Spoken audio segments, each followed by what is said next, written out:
Are we ready? Me the images behind Bismarck on show my but my recently me boy I did 2 years. But my I did 2 years. I think it was 2023. 2023. It's a but Facebook never had. But Facebook never had. Should you hear? And recently, when Missy Kaya bought and when accreditation cards, and what about some? And yes, all African games. Yes. But I think they're gonna your problem. Should you have here? Because you way facility there. Na the overhead a problem. And yes, the overhead a problem. No, so you. These are facility we is between I think one individual B and one NSC. Say omo na was rehearsal. So yeah. You say I don't know when you're sharing sir. Hey, facility I boka. Aye. Yet me maintain Kwame Ghana Kwana si G tournament wo so ye boka. Ghana pe. Ghana pe. Ani akogye tournament ni be hoso a ye boka. Kwame recently is it African games say yeah na no na e kan wasem. Ye nya so. Ye nya bi e go to a point na ye just ye kwose amanfo po no ma sa stadium. Ye kwose amanfo no ma sa stadium. Me bo akatem se me bo. We don't do things right here. And to wear under-20 AFCON, are we ready?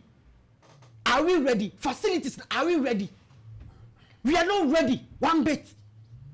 Because even if your infrastructures need impo, facility need impo, we are coming. After see a ball tournament, you best have back to square one. Look at what they about to my head. You best have back. Me assist canon. And today you go to tournament na yaboka. Emfaso biama.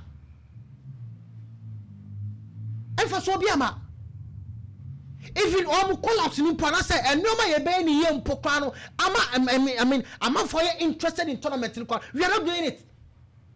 We are not. Come in Under-20 you be starting games no now for one be costed in kwenya bi.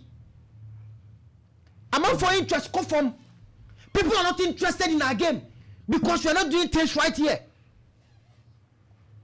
Eti no bako ko tournament na ba na afia be start no yenim ye yenim okay sikani so edi be hyem so e be wie no na sa ko waste na say ni abokagu enti na we hold people so on be accountable amaye ya on be explicit on be open on be fair amaye ya eno so ni panti ase eye nwie sika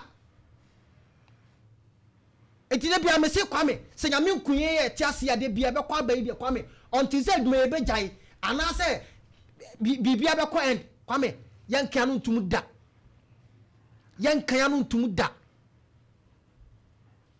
Kwame yanto aso mate eno Zuba